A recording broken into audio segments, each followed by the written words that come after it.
Salut la communauté foot, salut la communauté Barça. Aujourd'hui, on se retrouve pour parler actualité Barcelone. Alors, on va aller rapidement. Donc, déjà, notre prochain match, c'est demain. Demain, mercredi, on va affronter Retafe. Enfin, un match à domicile. On a joué assez de matchs à l'extérieur. Tout ce temps, c'est des matchs à l'extérieur. On est parti jouer là-bas à Girona. On est parti jouer à Monaco. On est parti jouer à Villarreal et tout ça. Enfin, un match à domicile. Donc, ici, je vous présente l'équipe de la semaine en Liga, de la 6e journée. On peut constater là qu'on a 4 joueurs de Barcelone. Et il n'y a pas autre équipe qui a autant de joueurs dans l'équipe, en fait, dans l'équipe type. Vous voyez, il n'y a que Valence qui a le gardien et le latéral gauche. Le reste, c'est un joueur. Il n'y a que Barcelone qui a 4 joueurs. Ça confirme la forme de l'équipe. Ça confirme, je pense que c'est ce mois, ou bien que, oui, le mois de septembre, qu'on aura encore le meilleur coach, parce que jusqu'à présent, c'est sans faute. On doit encore normalement avoir le meilleur jeune joueur en Lamine Yamal, le meilleur joueur aussi, soit Lewandowski, soit Rafinha. Donc, vous voyez, on a là Pablo Torre. C'est ce petit, je dis toujours, il rend la confiance que le coach lui donne et il rend ça très bien. Chaque fois que le coach lui fait confiance, il rend la confiance au coach en étant décisif. J'espère vraiment encore le revoir ce week-end. On a Rafinha, Lamine Yamal, normal, logique. Et puis Lewandowski qui a claqué son doublé et qui n'était pas loin d'un triplé s'il avait inscrit son penalty. Voilà. Et puis maintenant, parlons de Marc Bernal qui a prolongé avec le FC Barcelone à ses 18 ans et qui a mis désormais une clause de 500 millions d'euros. Voilà, donc sa clause libératoire maintenant à 500 millions d'euros. Donc tout club qui veut vraiment s'acheter le joueur. J'ai entendu parler de Manchester United qui était intéressé par le joueur. Donc, dear Manchester United, préparez bien vos 500 millions d'euros si vous voulez ce joueur. Et je pense même que jusque-là, si vous venez avec, on va refuser parce que vraiment, ce gamin, c'est le futur du club. Vous voyez, il est là, il est blessé, il a les ligaments croisés. On lui souhaite un prompt rétablissement. Mais jusque-là, il signe un renouvellement de contrat. Ça montre à quel point le club lui fait confiance et que vraiment dans les années antérieures et les années futures, c'est lui la nouvelle paire du milieu de terrain avec Marc Casado qui est là actuellement, qui fait bien le taf. L'ancien capitaine de la Masia et tout. Voilà, donc à 18 ans seulement, il a déjà une clause de 500 millions d'euros dans son contrat. Donc, Marc Bernal, bon rétablissement et vraiment très content que tu aies renouvelé ton contrat à Barcelone. Ensuite, parlons de Frenkie de Jong qui a fait son retour à l'entraînement. Déjà, ça fait, je crois, 1 ou 2 semaines. Donc là, ça dit, tout indique que Frenkie recevra le feu vert médical la semaine prochaine. Il manquera les matchs de Retafe qui est demain. Et Osasuna, je pense qu'il est ce week-end. Je pense que c'est samedi. Oui, je pense que c'est samedi. Voilà, et il reviendra contre les Young Boys ou à l'inverse. Les Young Boys, je crois qu'on joue les Young Boys mardi. Voilà. Donc, Frankie va faire son retour la semaine prochaine, je pense. Et ça c'est sur le terrain. Donc, sur le terrain, Frankie va faire son retour la semaine prochaine et il aura le feu vert médical. Depuis ce temps, il s'entraîne bien avec le groupe, s'entraîne bien.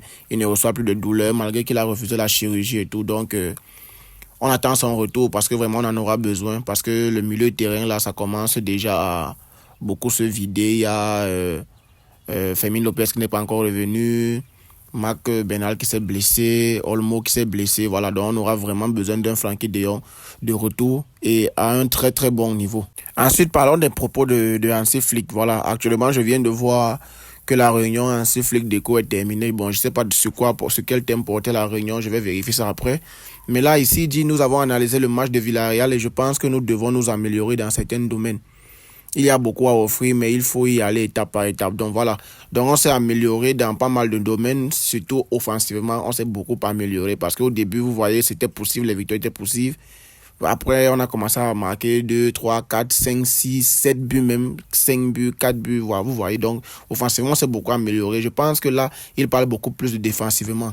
Parce que défensivement, c'est vrai qu'on joue une ligne très haute. C'est pour cela que les équipes comme Monaco, comme Villarreal se sont retrouvées plusieurs fois hors jeu en fait. Donc, il y a toujours les choses à améliorer parce que quand même, malgré qu'on joue cette ligne haut et que les adversaires tombent dans le piège de leur jeu, pas mal, les 1 ou 2 fois qu'ils réussissent à passer, ils se procurent des actions très très dangereuses. Et nous savons que nos défenseurs ne sont pas si rapides que ça. Donc, chaque fois qu'on se fait avoir dans le dos, parce que comme je disais dans mon débrief du match contre Monaco, si on joue le piège du hors-jeu 10 fois, on réussit ça 8 fois. Et les 2 fois où on va se faire prendre, l'équipe adverse aura des situations très, très, très dangereuses et la plupart des temps, ça finit au fond. Donc, c'est sur ce point que je pense qu'il faut améliorer et il faut aller étape par étape parce que jusqu'à présent, s'il faut aller voir les titulaires de la charnière centrale, Araujo est blessé, Christensen est blessé. Donc, le taf qui se fait actuellement et même Koubassi qui n'était pas titulaire au précédent match. Donc, il y a des choses à améliorer vraiment. Et il faut que peu importe la charnière centrale qu'on aligne, qu'ils soient complémentaires et qu'ils se comprennent. Ensuite, il a parlé de Lewandowski. Et en disant que le style que nous proposons donne à Lewandowski de nombreuses occasions de marquer. Je ne suis pas surpris de ce qu'il fait. Donc voilà, Lewandowski, il est sur la bonne voie pour être Pichichi. Déjà 6 buts en 6 matchs. Et comme je disais à mon précédent débrief, je disais que pour gagner la Liga, on aura besoin d'un Lewandowski en grande forme, en très grande forme même. Maintenant, pour la Liga, tout est ok, tout est bon, tout est bien, qui finit bien. Mais le problème et le questionnement restent en Ligue des Champions parce que depuis que Lewandowski est venu, c'est un seul match référence en Ligue des Champions que je me rappelle. Le match nul qu'on fait contre l'Inter, je pense c'est le match retour à la 5e ou la 6e journée avant de partir en Europa League. Je pense qu'on était mené, je crois, 3-1 et puis il marque un doublé en fin de match, on fait 3-3. Si je me rappelle bien, c'était ça. Je pense que c'est le seul match référence que Lewandowski en Ligue des Champions parce que je ne vais pas compter les matchs contre les équipes du chapeau 4, les rares équipes qu'on affronte souvent en chapeau 4 là. Je ne vais pas compter ça. Vraiment, Lewandowski en Ligue des Champions, on attend tout ton match référence, on attend toujours que tu hausses le niveau malgré l'âge. On ne va pas prendre ça comme une excuse parce que si tu continues à vouloir jouer à Barcelone, c'est parce que tu te sens au niveau en fait. Tu te sens au niveau, donc on aura besoin que tu te mettes au niveau et que tu nous offres vraiment des masterclass en Ligue des Champions parce que vraiment c'est toujours là où ça coince. Puis Flick a parlé de Rafinha en disant qu'il fait tout ce qu'il peut pour l'équipe. Il a commencé la saison à un bon niveau. Il a aussi le sens de l'humour. Tout le monde dans le vestiaire rit beaucoup avec lui. Il fait tout pour l'équipe et c'est la chose la plus importante. Donc voilà, on voit l'attitude de Rafinha déjà sur le terrain. Et puis aussi, on nous fait comprendre que dans le vestiaire aussi, c'est quelqu'un qui est très sociable. Il est social et puis il est avec tout le monde et tout. Donc vraiment, Rafinha, il a vraiment l'attitude de capitaine. On l'a vu défendre Lamine Yamal quand les joueurs de Villarreal ont commencé à le botter à travers en fin de rencontre. Donc c'est vraiment quelqu'un qui se sent fier de porter le brassard et qui va rendre à l'équipe vraiment toute la confiance et tout le mérite qu'il a en fait. Parce qu'il mérite vraiment. Parce que à chaque mercato, ça essaie de le vendre, ça sort des articles pour essayer de mettre la pression pour que le club le vende et tout. Il reste là et il preste. Il continue de prester. Ses prestations sont... Vraiment, il n'y a rien à redire. Donc, vraiment, Rafinha, un homme vraiment de caractère et vraiment, on a vraiment besoin de joueurs comme ça. Si on pouvait avoir 4 ou 5 joueurs comme Rafinha avec son caractère, vraiment, je pense qu'on va aller très loin. Donc, après, Flick a dit que nous devons faire des changements. Nous avons travaillé et j'espère que l'équipe le fera bien demain. Donc, ceci s'annonce déjà que demain, l'équipe va encore tourner parce que déjà contre Villarreal, ça a tourné. Et Flick a montré qu'il est vraiment un homme de caractère parce que vraiment, Villarreal n'est pas une petite équipe. Il est parti faire tourner à l'extérieur, surtout changer parce que toute la défense, c'était vraiment très, très, très, très risqué, très, très bold de sa part. Donc, ça annonce que demain encore, il va faire tourner, surtout que le match sera à domicile et Retafe n'est pas vraiment une équipe de premier plan. Donc, je pense vraiment que ici, c'est même où tout le monde attendait qu'il fasse tourner. Donc, ça sera logique. Et pour moi, j'espère vraiment que Lamine Yamal va se reposer. Pedri va se reposer. Parce que déjà, Casado s'est reposé au dernier match. Donc, j'espère que cette fois-ci, Pedri va se reposer. Et puis, je vais parler de mon équipe type. Mon équipe idéale à la fin de la vidéo. Donc, j'espère vraiment qu'il va faire reposer Lamine Yamal et Pedri. Donc, ici, il continue de parler de rotation par rapport à Koundé. Et il disait que Koundé est en excellente forme et qu'il va parler à Inigo Martinez. Donc, pour moi, ici, il essaie de dire que Koundé doit se reposer, mais pour l'instant, il montre encore qu'il est en excellente forme. Donc, ce n'est pas une urgence de le reposer. Et que c'est Inigo Martinez qui a plus besoin de repos parce que je ne pense pas qu'il s'est déjà reposé. Jusqu'ici, c'est Koubassi qu'on a reposé la dernière fois. Donc, je pense que Koubassi, cette fois, sera titulaire avec le petit qui a joué la dernière fois avec Inigo pour qu'Inigo puisse se reposer. Mais il va d'abord causer avec lui pour voir si c'est que Inigo a besoin de repos ou pas. Donc, c'est un peu ça. Mais en même temps, il faut aussi que Koundé se repose parce qu'on ne sait jamais, on n'est jamais à l'abri des blessures. Chaque fois que l'équipe commence à monter en puissance, il y a toujours la malchance qui va nous frapper avec les blessures. On ne sait même pas d'où ça sort. Voilà, Ter Stegen, voilà, Bernal et tout, Olmo. Donc, Fermin aussi. Donc, il faut vraiment que Koundé se repose quand même. Il faut vraiment que Koundé se repose et que le petit Hector Ford gagne un peu en confiance et un peu de plus de minutes. Ensuite, il a parlé de Lamine Yamal. Déjà, il disait que Lamine Yamal, peu importe son âge, il peut être l'un des meilleurs joueurs actuellement dans le monde du football. Donc, et il parlait ici par rapport au repos. Et il dit que Lamine ne semble pas avoir besoin de repos. Il est important de noter que nous jouons à domicile et que nous devons débuter avec un 11 de départ fantastique. Donc déjà, demain, ça va faire tourner, mais le 11 restera compétitif. Et en plus, j'espère aussi qu'il va faire des changements très rapidement, que les cadres qui seront titulaires pourront se reposer dès la deuxième mi-temps, vers la 60e minute déjà, si on mène déjà peut-être de 2 ou de 3 buts d'écart. Donc, c'est un peu ça. Et pour moi, j'aimerais vraiment que Lamine Yamal ne commence pas titulaire parce que vraiment, il a besoin de repos. Ce n'est qu'un gamin de 17 ans, il ne faut pas le suruser. Parce que jusqu'ici, je pense qu'il a commencé toutes les rencontres. Voilà. Enfin, concernant l'actualité, bon, ça parle des gardiens. Recruter un gardien, Iñaki se porte très bien. C'est un grand professionnel, nous lui faisons confiance. Nous allons discuter de ce que nous devons faire.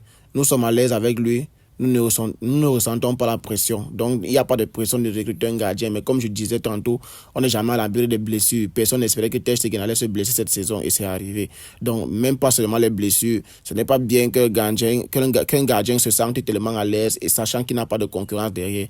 Donc, dépendant que de moi sur cette histoire de gardien, je préfère qu'on prenne un agent libre dès maintenant et non attendre le mercato. Pour moi, je préfère qu'on prenne un agent libre dès maintenant, qu'on commence à chercher sur le marché. Il y a Claudio Bravo qui s'est proposé, mais ça fait vieux, c'est 41 ans. Et puis, il y a aussi Keylor Navas. Voilà, Navas est prêt à signer un contrat pour une seule saison, acceptant les conditions de salaire bas. Ceux qui le connaissent assurent qu'à 37 ans, il est en pleine forme, s'entraîne tous les jours et a un régime strict. Donc, et aussi, ça dit que le club veut un gardien dès maintenant. Voilà. Moi aussi, je suis d'accord avec ça. Le club doit chercher un gardien dès maintenant pour que Iñaki Peña ne se repose pas sur ses lauriers.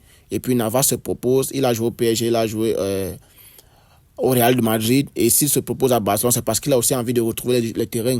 Il a envie de jouer. Donc, pourquoi pas? Si quelqu'un a envie de rejoindre le club, pour moi, il faut lui donner sa chance. Déjà, on a vu avec Daniel Alves, quand Daniel Alves est revenu à la saison 2021-2022, il n'a pas été ridicule. Donc, pour moi, il faut qu'on donne la chance à Navas. Et parce qu'il a aussi des choses à prouver, parce qu'il a envie de retrouver le terrain et aussi de jouer. Donc, pour moi, c'est ça. Voilà, c'était tout concernant l'actualité. Maintenant, pour l'équipe type, pour moi, l'équipe type Iñaki Peña dans les goals, à droite, Hector Ford, à l'axe, Koubassi qui s'est déjà reposé au dernier match avec le petit qui a joué la dernière fois avec lui, avec Inigo Martinez, je crois que c'est Sergi Dominguez, si je ne me trompe pas. À gauche, Baldé s'est reposé, donc il peut faire son retour dans le 11. En double pivot, Eric Garcia peut être reconduit. Donc Marc Casado à côté de lui parce que je pense que Pedri a aussi besoin de repos et Marc Casado s'est reposé au dernier match. En 10, on fait encore une fois de plus confiance en Pablo Torre.